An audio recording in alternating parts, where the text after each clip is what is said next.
Bueno, y ahora vamos a cambiar completamente de enfoque porque si antes hablábamos del gráfico y técnica pura, ahora vamos a profundizar en el análisis fundamental y el value investing aplicado al trading. Tengo el placer de saludar ya a Eduardo Bicho, analista de FIN. Muchísimas gracias, Eduardo, por acompañarnos. Muchísimas gracias a vosotros, como siempre. Bueno, pues hoy ya nos acabamos de enterar de ese posible acuerdo entre Estados Unidos e Irán. Actúa como uno de los principales catalizadores. ¿Cuáles son los que mantienes ahora mismo en el foco? Bueno, sin ninguna duda este es uno de ellos, que más o menos ya el mercado yo creo que un poco lo esperaba, pero siempre se celebra, sobre todo en momentos de volatilidad como el que estamos actualmente, y mirando muy de reojo la evolución del dólar, del oro y del petróleo. Y sin duda pues parece que el S&P 500 sigue imparable. Es cierto que con ese detalle, ese gran detalle del gran peso que tiene esa concentración en las 10 principales empresas, que siguen suponiendo cerca de un 40% en cuanto al peso en el S&P 500, y son las que están tirando del mercado. Vemos que en cambio pues esa divergencia con otro tipo de compañías, como comentábamos semanas atrás, en el caso de compañías tan míticas como Nike, que han sufrido caídas importantes. Hemos visto caídas en Adobe de un 65%. Entonces, todo lo que tiene que ver con el software ha sido muy castigado, por lo que creo que el mercado lo está celebrando, pero todavía vemos oportunidades en valores que han sido castigados y que no están recuperando tanto como deberían, a pesar de este nuevo máximo que estamos viendo por parte del S&P 500. ¿Algún otro catalizador al que tener en cuenta? Bueno, seguimos muy de cerca la evolución de la inflación en Estados Unidos y, lógicamente, esto es uno de los principales componentes, el precio del crudo, y cualquier declaración por parte de la Reserva Federal, que seguimos considerando que el mercado espera ansioso nuevos recortes de tipos de interés, pero mientras la inflación siga apretando y los tipos de interés en el largo plazo, como veíamos el bono a 30 años, sigan por encima del 5%, o en torno al 5%, pues creo que va a ser un juego de ajedrez en el que hay que ir viendo las distintas fichas que se están moviendo, y una de los principales actores va a ser sin duda la Reserva Federal, con este nuevo nombramiento puesto prácticamente a dedo por Donald Trump. Sí, además ya que mañana viernes Donald Trump ya hará oficial este nuevo cargo de presidente de la Reserva Federal con Kevin Warsh a la cabeza. ¿Cómo estás observando el mercado ahora mismo? ¿Caro? Bueno, como comentaba la semana pasada, creo que estamos en un mercado que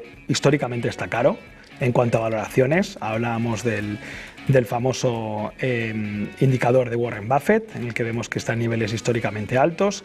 También en el índice Per-Shiller, que también lo estamos viendo en torno a niveles que veíamos en los años 99-2000 con la explosión de la burbuja de las .com. Y sobre todo con mucha incertidumbre con respecto a esas grandes inversiones que están haciendo las principales compañías de Wall Street en inteligencia artificial, y de saber si finalmente van a tener los retornos esperados por este tipo de compañías, que es la gran pregunta que se hace el mercado, y es el gran nerviosismo que hay cuando van anunciando los resultados y esos guidance para los próximos años. La gran incógnita es esa, es si todo ese dineral que se están gastando, esos miles de millones que están invirtiendo en la inteligencia artificial, van a dar sus frutos, porque de lo contrario creo que el mercado, igual que ahora mismo son los principales actores en cuanto a los principales propulsores de estas subidas en el S&P 500, pues podría ser lo contrario, y ese exceso de peso dentro del selectivo podría impactar a la baja. Ahora, si quieres, comentamos las compañías que has traído para hoy, pero me llama la atención, precisamente anoche conocíamos los resultados de Nvidia, de una de las grandes de inteligencia artificial, ya lo sabes, y que bueno, veremos a ver si esos miles de millones invertidos en inteligencia artificial darán esos frutos. De momento ya están castigando a la compañía de Jensen Huang, aunque bueno, los resultados eran positivos. Así es, y esa es la pregunta que muchos inversores se hacen a la hora de invertir en esas compañías, y lo comentamos en el primer programa que teníamos, de cómo es posible que se anuncien resultados, pulverice las previsiones y en el mercado hoy esté cayendo ahora mismo un 0,80%. Y es las valoraciones con las que estamos comprando actualmente. Esas valoraciones tan exigentes a las que compramos no permiten margen de error. Es por ello que la gran incertidumbre es ese principal foco de inversión en que están haciendo con la inteligencia artificial, y es el mayor miedo del mercado, porque lógicamente, como eso se tuerza, van a ir cayendo, va a haber un efecto dominó, porque todas han invertido en lo mismo. Y entonces creo que al nivel que estamos viendo las valoraciones de las tecnológicas, es un sector en el que hay que tener mucho cuidado. Si entramos, que sea con posiciones, en mi opinión, con un stop loss bastante ajustado, porque creo que igual que hemos visto subidas prácticamente verticales en muchas compañías del sector, cuando se den la vuelta y con el peso que tienen en el S&P 500, creo que va a haber más de un susto, y sobre todo cuando estamos comprando algo a valoraciones muy altas, es probable que muchas de ellas, cuando corrijan, igual son niveles que no se vuelve a ver. Lo vimos en la pandemia, por ejemplo, con un valor como Zoom, que todo el mundo utilizaba el Zoom para la videollamada y demás, y desde entonces, que llegó a tocar máximos en el 2021, 2022 con la pandemia, luego hemos visto caídas de en torno al 90%. Una compañía que hace pocos años parecía de, bueno, esto sí, esto ya ha venido para quedarse, puede ser el próximo Skype, que era lo que se utilizaba también en ese momento, y vemos que el mercado, cuando estás comprando caro, como algo falle en la hoja de ruta de la compañía, las caídas, igual que ha habido una euforia compradora, puede haber un pánico vendedor, y eso puede hacer que nuestra cartera sufra caídas importantes. Y sobre todo porque aunque los resultados sean buenos, si las expectativas del inversor son mucho más altas, entonces la reacción que vemos es la que estamos teniendo ahora en Nvidia. Claro, yo muchas veces cuando a lo mejor amigos que no están tan relacionados con el tema de la bolsa y me hablan de, oye, va a presentar resultados Apple y bueno, se espera que los resultados vayan a ser buenos. Pero es que lo difícil es entender el concepto de que esa expectativa de resultados positivos ya está descontado en lo que estás comprando. O sea, que va a haber cola cuando saque el nuevo iPhone, ya está descontado. Entonces, claro, por eso muchas veces la gente, cuando empiezan los inversores, no entienden esa divergencia entre si el negocio va bien, ¿por qué voy perdiendo dinero? Porque has comprado de que el negocio no tendría que ir bien, tendría que ir muy bien. Y en cuanto va solo bien, a lo mejor puede caer un 20% y tú estás con tus acciones sabiendo que están vendiendo un montón de iPhone. Y es quizá, yo creo, que el concepto más difícil de asimilar cuando entras en el mercado. Sabes que estás en una compañía que es conocida por todo el mundo, que va bien, que es un negocio que va bien, pero dices, ¿y por qué? ¿Y por qué cae un 20%? Y ahí es cuando mucha gente lo relaciona con, no es que es suerte que sube y baja, no. A ver, detrás hay una valoración, y esa valoración puede estar muy por encima de su media histórica, muy por debajo o en su media histórica. Y ahora mismo, con las tecnológicas, está muy por encima de su media histórica. Bueno, de ahí entonces la importancia del análisis fundamental y del value investing. Por lo menos para saber, o sea, cuando hablamos del PER, por ejemplo, uno de los términos más comúnmente conocidos por parte de los inversores, es las veces que está incluido el beneficio en el precio de la acción. Es decir, si el beneficio de la empresa fuese igual durante los próximos años y estamos comprando una empresa a PER 10, significa que conseguiríamos recuperar nuestro dinero, nuestra inversión, en los próximos 10 años. Entonces, si estamos comprando, como ahora mismo hay en algunas tecnológicas, en PER de 50 veces, solo hay dos opciones. Una, que tardemos 50 años, o la otra, que es la que obviamente el mercado espera, que el ritmo de crecimiento sea tan alto que esos 50 años se vayan recortando, porque cada vez vaya ganando más. Pero en el momento que el mercado esté estimando que el negocio va a seguir creciendo un 30% y te diga que ha ido muy bien, pero que crece un 15%, ahí viene caída en la bolsa. Si ya ha pasado, el año pasado me acuerdo que en una presentación de resultados de Google, veíamos cómo simplemente había esperado un crecimiento del 30% en su negocio en la nube, y en vez de un 30 fue un 28, un 29. Pues solo con eso, en el mercado aftermarket, vimos caídas de un 5, un 7%. Y el mercado decía, pero si los resultados han sido muy buenos ya, pero se esperaba un crecimiento del 30%, y el mercado lo que se ha quedado es que ha estado por debajo de esas expectativas. Y eso es lo que, desgraciadamente, creo que antes o después vamos a ver, y el principal problema es que creo que en los últimos años muchísima gente se ha lanzado a indexarse, a esa inversión en indexados del S&P 500, pero es que el S&P 500 ahora mismo, a pesar de que son las principales 500 empresas de Estados Unidos, se concentra en 10. Nunca ha sido tan elevada la concentración de los 10 primeros valores.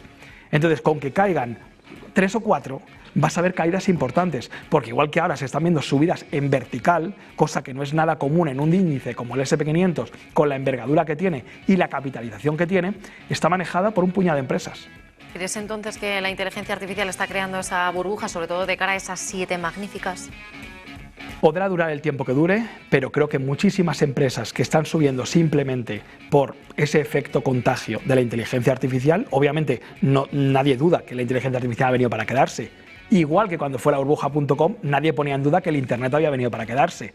Pero luego vimos que un porcentaje altísimo de compañías que se habían endeudado demasiado para intentar no quedarse atrás en esa carrera, acabaron quebrando.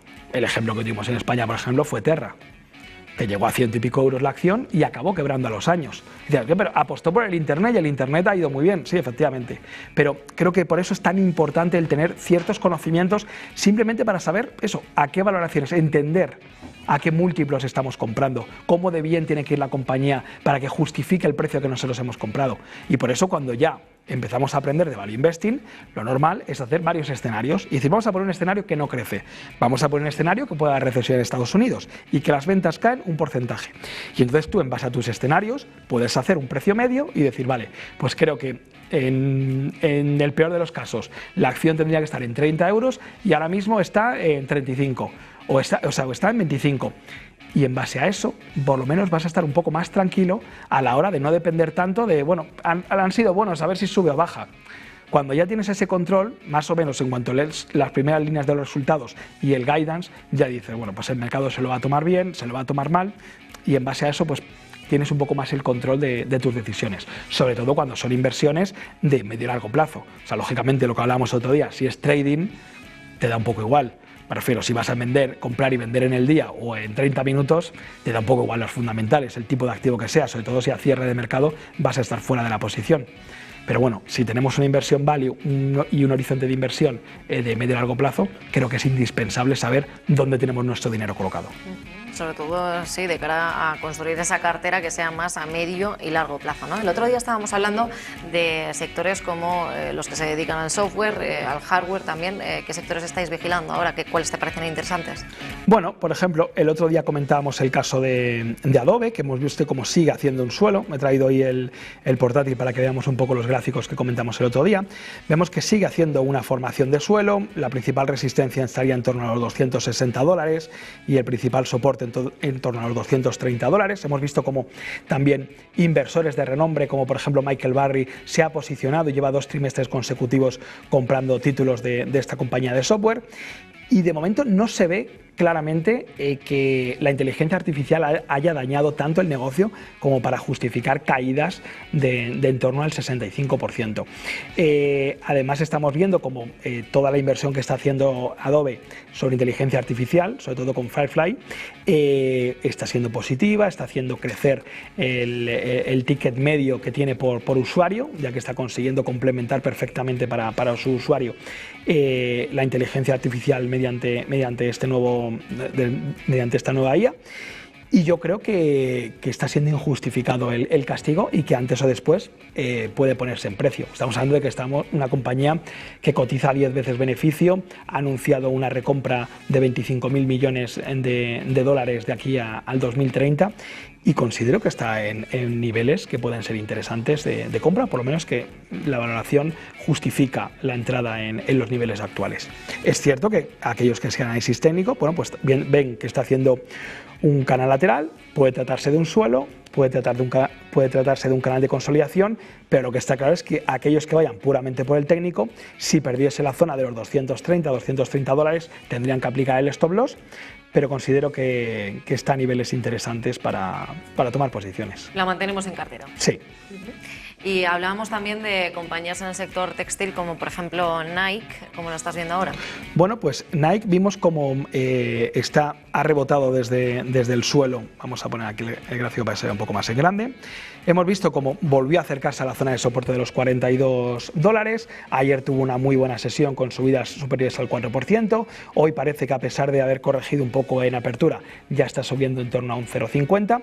Y vemos, bueno, pues va a empezar a hacer una colaboración con Google y va a implementar la inteligencia artificial en ventas. Personalmente creo que tanto técnicamente, donde vemos aquí que está haciendo unas divergencias alcistas, puede tener recorrido. A corto plazo creo que se puede acercar perfectamente al entorno de los 46 o incluso llegar a los $48,5, que es por donde pasa actualmente la media de 60 sesiones, como podemos ver. Así que sin duda mantendría la posición, que ya la recomendábamos la semana pasada, por esas divergencias y por esos fundamentales que también considero que el CEO anterior ha hecho mucho daño a la imagen de la compañía, por quitarlo de tiendas mayoristas y confiar en que aquellos adeptos a Nike iban a ir directamente a la web para comprar. Eso lo han visto que lo ha impactado negativamente en las ventas, pero creo que este nuevo CEO que tienen actualmente va a conseguir reflotar la empresa y además en año de mundial creo que la acción puede tener recorrido durante este 2026. ¿Lo mismo pasa también con Adidas? Sí, o sea, son compañías que lógicamente tendrían que ver un pico en ventas debido a este evento deportivo, pero a diferencia de Nike, Adidas no ha sido tan castigado por el mercado, donde hemos visto que Nike se han juntado varias cosas que se han cebado con la compañía. ¿Dónde empezaríamos a ver esa zona de peligro? ¿Dónde colocarías ese stop loss? Sin duda en la pérdida de los $42. Creo que ya ha hecho un doble intento de perderlo, tanto durante este mes como en el pasado mes de abril. Vemos una posibilidad de doble suelo. Para que fuera doble suelo tendría que confirmarlo con una superación de los $46,88, pero veo cansancio a través de los indicadores en esta caída, en esta corrección. Hemos visto el primer impulso en el día de ayer, vamos a ver si continúa esta tendencia positiva, pero creo que aunque simplemente sea por un rebote técnico, debería ir a estos niveles que comentábamos en torno a los $46-48, creo que la podríamos ver en las próximas semanas. Para quienes no nos hayan escuchado en los anteriores programas, Eduardo, ¿qué compañías está siguiendo de cerca ahora? Bueno, otra compañía que comentábamos que nos gustaba bastante era InMode. InMode es una empresa israelí que hace máquinas para el tema de la cirugía estética y no invasiva. Y vemos cómo es una compañía que el gran atractivo, lo comentamos el otro día, es que el CEO de la compañía en enero se había gastado de su dinero casi $10 millones.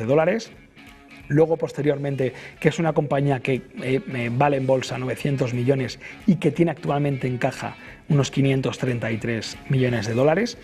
Y además que estamos viendo cómo está en un gran canal lateral, está cerca de los mínimos. Bueno, hemos visto cómo desde la semana pasada que lo comentamos ha rebotado. Y creo que puede seguir esta tendencia. Creo que tiene una resistencia importante en la zona de los $14,50, pero creo que es una compañía que tanto el técnico acompaña para tomar posiciones porque está cerca de niveles de soporte, que los situaríamos en el entorno de los $13,15, y el primer nivel de resistencia a los 14,5, y si supera eso creo que podríamos ver a niveles de 16,5. También otro catalizador que comentábamos y otro punto a tener en cuenta es que uno de sus principales accionistas el año pasado, a finales, había hecho una oferta por el 51% de la compañía a $18 y recordamos que está en $14. Así que personalmente creo que si ponemos en la balanza factores de riesgo y el posible potencial, o sea, el famoso binomio rentabilidad-riesgo, merece mucho la pena en los niveles actuales, y hay inversores bastante importantes dentro del accionariado que además hacen de activistas y están presionando para que la compañía aumente los dividendos, aumente el plan de recompra de acciones, y poco a poco lo va consiguiendo porque actualmente tiene tanto dividendo como un plan de recompra de acciones que está ejecutando actualmente. Por lo que creo que a estos niveles es interesante la compañía. ¿Por qué es tan importante esa recompra de acciones? ¿Por qué es tan importante el flujo de caja en estas ocasiones? Para mí es que el flujo de caja lo es todo. Es decir, creo que hay métricas que son fácilmente maquillables a la hora de realizar una cuenta de resultados, porque hay muchísimo margen para un poco llevarlo por donde tú quieres. Pero el flujo de caja no. El flujo de caja es lo que te dice el dinero que entra. Ahí no hay ni trampa ni cartón. O entra o no entra. En cambio, pues el EBITDA es bastante manejable y el beneficio neto pues también, entre las amortizaciones, depreciaciones. O sea, hay partidas que creo que sí que se pueden manejar un poco y te pueden dar una realidad un poco distorsionada. Por eso para mí uno de los principales ratios que utilizo es el Free Cash Flow Yield, porque más allá del flujo de caja que deje la empresa, luego lo importante es cuánto dinero necesita para que la empresa siga funcionando. O sea, a lo mejor es una compañía que no para de crecer de forma inorgánica comprando otras compañías, pues ver cuánto se suele gastar. Y para mí el Free Cash Flow es simplemente ver el dinero que genera la empresa, restarle lo que necesita para mantenerse en funcionamiento, y ese dinero que sobra, ahí también te va a hacer ver un poco la destreza del management, de los gestores de la compañía, porque vamos a ver si lo decide repartir al accionista vía dividendo, si lo dedica para recomprar acciones o si lo dedica para reinvertir en la compañía. ¿Qué ocurre? Que muchas empresas míticas, por ejemplo Coca-Cola, McDonald's, son empresas donde el crecimiento ya es mucho más limitado y lo que hacen es dedicar prácticamente todo en retribuir al accionista vía dividendos. Entonces, dependiendo de la fase en la que esté la compañía, si es una fase más madura, va a repartir más dividendos, pero si es una startup o empresa que lleva poco y tiene que empezar a invertir, pues lógicamente lo que hace es, no hay mejor negocio con el sobrante de caja que reinvertirlo en su propio negocio. Así que, para mí, ahora que lo has comentado, el tema del free cash flow es una de las métricas más importantes a la hora de valorar una empresa, y luego la deuda, sin duda. Creo que muchas veces muchos inversores de los que el mercado les ha sacado del juego es prácticamente porque han estado en una empresa muy endeudada y de repente de la noche a la mañana o ha quebrado o ha hecho una ampliación de capital muy dilutiva. Así que para mí eso es de las métricas más importantes junto a la deuda. Y Eduardo, ¿en qué momento empiezas a dejar de ver que una compañía es atractiva para tu cartera? Bueno, lógicamente hay dos razones. Una, por el deterioro del negocio en sí, porque empecemos... A ver, cuando nosotros hacemos la tesis, es lo que comentaba antes, hacemos tres escenarios. Un escenario pesimista, un escenario realista y un escenario, en cuanto a los números actuales, y un escenario optimista. En el momento en que vemos que lo que para nosotros iba a ser lo normal empieza a deteriorarse, empezamos a ver una contracción de márgenes porque hay mayor competencia, empezamos a ver que el management no cumple con su guidance, con su plan de negocio, y te dice que para el próximo año esperaba ganar tanto y ahora va a ganar menos. Hay que estar muy atento, por eso es muy importante cada vez que presentan resultados. Gracias a Dios hoy en día tenemos acceso a ver lo que han dicho, a ver lo que les han preguntado en la conferencia de prensa posterior a la presentación de resultados. Creo que en el momento que empezamos a ver que nuestra tesis principal, en la que dábamos por hecho una serie de crecimientos, una serie de catalizadores, no se empiezan a cumplir, creo que ahí no hay que hacerse trampas al solitario y hay que asumir las pérdidas que sean necesarias para deshacer la posición. O sea, el value investing no te asegura que siempre vayas a ganar, pero tú pones en práctica todo el conocimiento que tú tienes sobre la compañía, realizas una estrategia, pero que sabes que en el momento en que esa estrategia no se cumple, pues habrá que decir, me he equivocado y deshacer posiciones. Igual que el que invierte para análisis técnico o hace trading, cuando le salta el stop loss, lo que le está diciendo es, bueno, pues me he equivocado, asumo pérdidas y ya está. Te quería preguntar también, Eduardo, no sé si has puesto el foco ya en compañías como SpaceX, Anthropic, OpenAI, que preparan ya esa salida a bolsa, y si son atractivas. A ver, esto es opinión personal, obviamente, pero creo que van a aprovechar el momento de mercado para sacar esas compañías a unos ratios estratosféricos. O sea, personalmente creo que puede ser la guinda a esta burbuja, que en mi opinión sí que la hay, de inteligencia artificial, y por lo tanto me andaría con muchísimo cuidado a la hora de invertir en empresas como Anthropic, que ya está valorando en $1 trillón, como SpaceX, que también van a salir a unos múltiplos. O sea, igual que antes comentamos esos múltiplos que estábamos pagando, esos PER, creo que en estos valores que has comentado va a ser ya el culmen del exceso de valoración, de la exigencia en cuanto a las valoraciones, y por lo tanto sería muy cauto, no entraría en el momento de la IPO, aunque el primer día lógicamente ya se encargarán de que lo haga bien, pero como desde aquí es muy difícil acceder a cualquier IPO de estas, no me dejaría llevar por la euforia de los primeros días, porque no es la primera vez que ocurre que ese hype que hay en las primeras sesiones luego se va desinflando y vemos cómo se queda mucha gente enganchada. No digo que vayan a ser las dos así, pero sí que creo que el margen de ganancia que hay entrando a esas valoraciones, personalmente creo que no es interesante. Pues Eduardo Bicho, nos quedamos sin tiempo ya en este programa de Código Trader. Muchísimas gracias por acompañarnos una vez más. Nos vemos en el siguiente programa. Eduardo Bicho, analista de FIN. Muchísimas gracias a vosotros, como siempre. Gracias. Bueno, pues así llegamos ya al final de Código Trader. Hoy hemos visto dos formas diferentes, pero totalmente complementarias, de entender este mercado tan cambiante. Por un lado, la operativa técnica junto a Martino, y por otro lado, cómo aplicar el value investing al trading junto a Eduardo Bicho. Muchísimas gracias por acompañarnos una vez más aquí en Código Trader. Nos vemos el próximo lunes. Gracias.